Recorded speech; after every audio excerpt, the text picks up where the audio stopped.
always wanted to be an entrepreneur and solve some kind of problem. And So you would agree with me that there's this craze, entrepreneurship craze in Nigeria? The first question you should ask is why? They usually say that, someone, a young and successful person, cannot come this far without some big rich man pumping money into the business. So is there a big rich man pumping money? I wish, I need one. If you can find one, please, I don't mind, sign me up.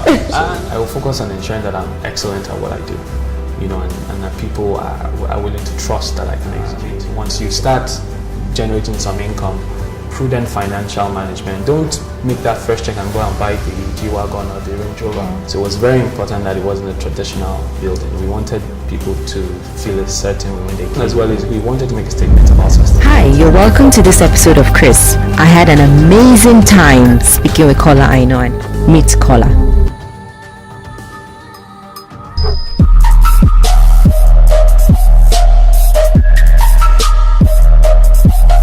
So you drop out. I told you this story, man. I did at some point, yes. Yeah, you were doing your PhD and you dropped out. Yes. Do you regret that? No, never. I never regret anything. That's one of my rules. I don't regret anything. I just take it as part of the plan. I dropped out because, long story. But the point is, I believe in two types of strategy. There's the deliberate strategy and there's the emergent strategy. The ability to sort of be flexible and respond to stimuli is very, very important to me. I don't believe as long as all of that flexibility is taking me in the direction of my goals and what I've determined to do, the path to getting there can be as diverse as it comes. The other thing that I believe is, the universe sort of conspires, as long as, we're living by the right rules, depending on your faith. My faith, I'm a Christian. As long as, I do good and do what I'm supposed to do, I tend not to regret. I'm a bit of a bookworm and I believe in the pursuit of education, but I think there's so much more that you learn by doing than you actually learn within the four walls of any educational institution. And getting certificates and all of that. Yes, certifications, all those things. So that's another story about me. That I've dropped out of many certification exams as well, and I don't know if this is the best example. So I'll prepare for the exam, and I can pass the exam, but I just won't take the exam because I don't necessarily believe in those things. It's not about degrees. It's not about certifications necessarily. So when I interview people, I don't look at the educational qualification. I want to know, who are you? What's your personality? What do you want to do with your life? What can you do today? Are you willing to learn? Is this job aligned with your personality? That's really what I'm interested in, not whether you went to Princeton those things help, but I don't think they're the markers of success. The real markers of success are passion, grit, perseverance, the ability to learn new skills, and so I think we've for so long placed the wrong emphasis on qualifications and education, and those things are nice to have and they get you in the door, but once you're in the door, it's not what you studied in school that differentiates you. Is how long you're willing to stay up at night. Is how hard you're willing to push. Is how many times you're willing to try before you give up. Is your ethics. What you do. How tough you can be before you break and cut corners. That's what really differentiates the very successful people from the not successful people. So would you employ a dropout? I would employ a dropout, yes. I have employed dropouts, yes. And I will do it again. Again, in a job interview, the last thing I look at is your educational qualification. That's the last thing I look at. I'm more interested in who you are. So as part of our recruitment process, we do a personality assessment with a self-discovery consultant that we partner with. And we're interested in knowing what is this person's natural personality disposition, and does it align with the job we're hiring them for. So if it's a front-facing role, we need an extrovert. we need someone that enjoys interacting with people.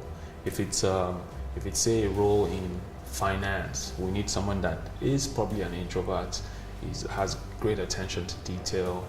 You know, some people like coming up with new ideas. Some people like structure. So I'm more interested in the nuances of your personality. I'm more interested in understanding the dreams and aspirations you have for yourself. Because if you can't, as an employee or as a team member, if you don't find alignment between what you want to do for yourself and what that business is doing, you're only going to give part of your best to it. One last thing I'll say to that is, you actually don't pay people. You can't pay people to do their best.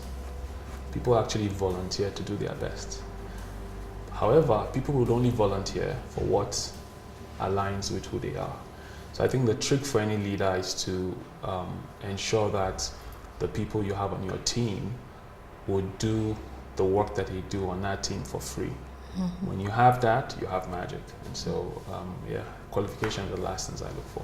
Yeah, so talking about personality now and a bit about motivation. Yes. And you tweeted so a few days ago that you were somewhat down and out, and you really were not thinking about getting up from from your bed, but you just got like an email, good news, and that's really helped. Yes. So I mean, beyond that, beyond getting the good news and all of that, what else makes you tick? What else keeps you staying on course? Wow, that's a good question. Well, I'll say just impact. As long as I'm making the impact that I want to make in terms of either through the accelerator, supporting entrepreneurs every day, their beliefs. And so that morning, the news that I tweeted about was actually feedback about some of our companies that we had invested in. Okay. I can't say what it is, but they had just gotten something fantastic. And I got that information at 4 a.m. Because it was in the US, and and so that's the stuff that not like I made money or the company made money, but that the companies that we have supported were moving forward. And that's the best way I can answer your question. That's what keeps me going. That's what makes me excited to know that this company is founded by different groups of young people. And you can't let them down. Yeah, but the fact that they're moving forward, that they're making progress. So for me, that's really what motivates me. Just seeing when I come into the park, seeing the community that we're building, seeing people interacting and sharing, that fires me up. In our software business, when I get feedback from our customers that our software is enabling this and that makes me happy. I mean, impact, outcomes, results is really what I'm driven by, and as long as we keep doing that, I'm happy. Because the trick is not like I don't like money. As long as you make impact, you will make money. And that's the trick. So, but if you put money first, you end up not really getting anything at all. How did you find such good partners? Because I know that there's the Danjuma. Yes. And then who else again? How did you find such good strategic partners? Yeah, sure. So I think that's another thing that if I could list more than 3 things that any young entrepreneur should learn, I would probably list that as well. Knowing where to find help and knowing when to ask for help. I think any good entrepreneur has to be a curator of ability. So the ability to, as you go through life, identify people that have a skill set here, have an ability there, that might have alignment with where you're trying to go. And I think just being very conscious and understanding. So Danjuma and I, for instance, went to school together way back in Kaduna from secondary school, and I sort of knew of what he was doing. And so when we set out to do Venture Spark, reached out to him, and he was totally sold on the idea. Victor Ikamano, who did the mural, which has really made Venture Spark such an iconic building, is an artist I collect, is a friend of mine, and so again sold the idea to him, and he fell in love with it. And so I think it's very important to realize that building together is better than building alone. And today, all of these guys feel a part of what it is that we're doing, and so just knowing how to ask for help. I tell people all the time, no day passes that I don't at least use one lifeline. So I'm either calling someone to ask about a HR challenge I'm having, or calling someone about something illegal. But the educational system here sort of predisposes us to only access help when we need maybe someone to borrow us money. But actually, you need professional mentors. So you need a mentor for HR, for finance, for legal, and I think that's just discipline that I think every young entrepreneur should develop. So now everything looks very pretty. Yes. But did you ever have money problems? Of course I did. But you see, pretty and nice are not necessarily money. It's just about the culture of excellence. The mind. Yeah, and your mind. You've got to. So our first office was, was like a toilet, but it was extremely well put together, and I can show you pictures. We had like a wall that was probably like 4 meters by 4 meters. We had wallpaper on it.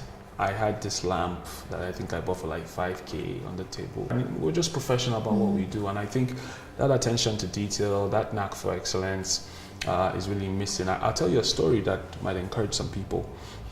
We wrote a proposal once to a very important person, and we weren't sure we'll get called. Eventually we got called, and I came into his office, and he said, young man, are you the people that, and I went with my team, are you the people that wrote this proposal?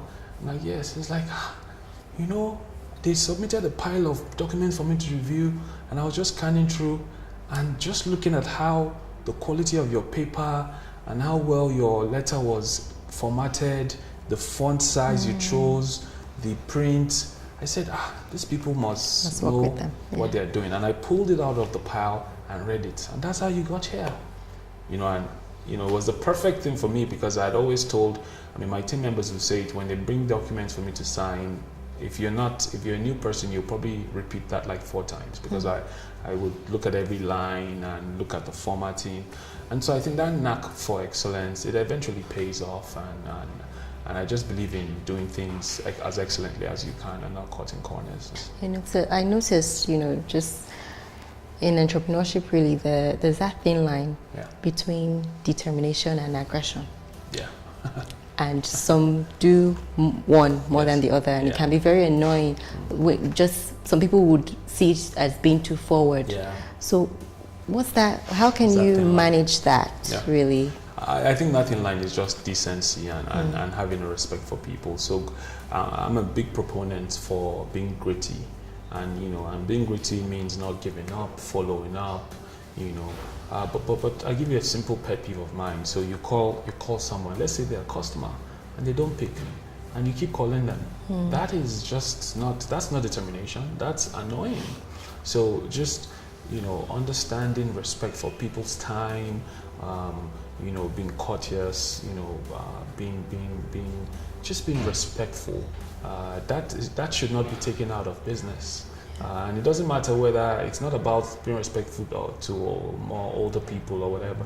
Being respectful to people in general. You can be gritty without being annoying and disrespectful, or you can be gritty without being cutthroat. Everything again is about balance, right? So I'm not going to call a customer or someone I need something from 10 times. I'll call them once, and if they don't pick, I'll send them a text. Most people don't even know the text function in their phone. They just call you, like, keep calling, and I'm like, the reason I have caller ID is to not pick the call when I don't want, so I think you can edit that one out. I will not. Yes, that's a real Nigerian problem, actually. You're a family man. You're big on family too. Yes. How do you create that work-life balance? Where you have to go back home, because I know you just mentioned stuff about reading at night, studying, doing 1 or 2 things. How do you do that? So this is one I'm not doing very good at, I must say, and it's one that I'm working to improve upon. The one thing about a year ago, I set a rule that I wasn't going to take work home. That hasn't worked very well. But I think it's super important.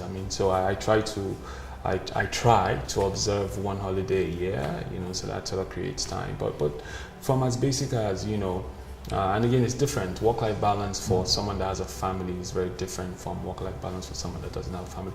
But actually, it's super crucial, because if you don't have rest, and if you don't have the family side of your work well put together, it does affect your performance and your ability to deliver. And so I think having that balance of family time and things outside of work is super important.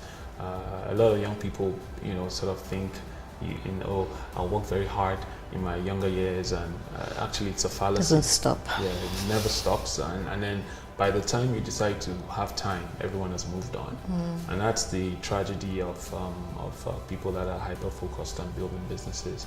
I think as long as we pay attention to it, for me, weekends I try to spend time with my kids as much as I can, go to movies, just read a book with them, play a game with them. But it's an ongoing process. In managing this business, right? Yes. What's your greatest headache? My greatest headache is just ensuring that everyone understands the vision. And when I mean everyone from as little as the cleaners and the driver and the clerk. Because the way the cleaner does her cleaning is a reflection The core values. of the values of the organization. So I've talked a lot about excellence. I've talked a lot about treating people nice and being fair, and I've talked a lot about all of that. Any of our stakeholders their experience with maybe our bathroom is a reflection of what we believe. And so ensuring that the things that we believe run through the rank and file of the organization is something that gets harder as you grow, because when there's 5 of you or 4 of you, you can talk to everyone and say, this is what we believe, and get them to believe that as well. Or you can ensure you only select people that believe what you believe. But when you grown up, across all our organizations, we have anywhere at any time between 60 to over 100 people working. You can't interview everyone. I no longer do. Yeah. There are other people that interview now and even hire people. You don't talk to. There's people that you won't talk to for 2 weeks. So ensuring that the culture, the values are sort of consistent is probably my hardest thing in running the business. Sometimes I hear about things that I'm like, that's not what I believe. That's not the organization's position. And so you have to constantly be aware of that. And I think the way we go about trying to solve that is ensuring that the leaders that we have in different capacities have a shared vision and realize the importance of distilling that culture through the rank and file. We also try to ensure that the organization is as flat as possible, and so even though as we grew we became very structured, but we're now reversing that and ensuring that we're as flat as possible. We're also now encouraging to all be on first name basis, so that there's fluidity and there's congruence and dispersion of culture. What's the next level for Ventures platform? Oh wow, it's absolutely clear. We're very hopeful that with the decisions we've taken to sort of split our business into 3 different platforms. With Venture Spark, we're really excited about replicating our campus in different cities and really building these fantastic campuses for entrepreneurs to share, work together and build. And our concept is a co-working, co-living concept, so you can live and work and play on campus. With our first campus, we think we have a good model, and we believe that in the near future we'll have a couple of campuses where our members can work in any one of those campuses around the continent. We're Africa focused, it's really about Africa. For Ventures platform, we're about to start our second cohort. So we had 7 companies in the first cohort. We're now going to 10 companies. And so we hope that we can continue to expand the investments that we're making. We've now launched a fund, so that enables us to invest in more companies. We're seeing lots of foreign US interest, particularly in our fund. And that's just really amazing. We're also hopeful to have good exits from our investment portfolio to show that, you know, there's actually a good return on investing in African companies. We think that there's still lots of opportunities. I mean, wherever there are problems, challenges, those are actually opportunities for entrepreneurs. And so, you know, we're excited about our entrepreneurs solving the problems around us. And with the foundation, since we started, we've seen lots of entrepreneurs that are trying to solve problems, social problems. And so with the foundation and with the social impact accelerator that we're going to be rolling out in a short while, we believe that we will be able to support those types of entrepreneurs that will solve the social challenges around climate, around energy, you know, around education and what have you. And so I think the future is exciting. I think we're barely scratching the surface, and hopefully we should have several venture sparks around and several more venture platform entrepreneurs. Thank you so much for your time, Kola. It's been such a pleasure. Thank you. I wish you all the best. Thanks. And I look forward to more interviews. Thank you very much. It was nice chatting, and I learned a lot from talking to you. So thanks for having me. Thanks for having me too. Cheers. Hi, I'm Anita on KDG. Thank you so much for watching that episode. I really love when things get clearer, so which is why I'm so happy to share such success stories with you. If you have questions or comments, or if you simply want to reach out to me, you can send an email to my email address below, or you can reach out to me on any of my social media platforms as shown on your screen. Until next time, it's goodbye for now.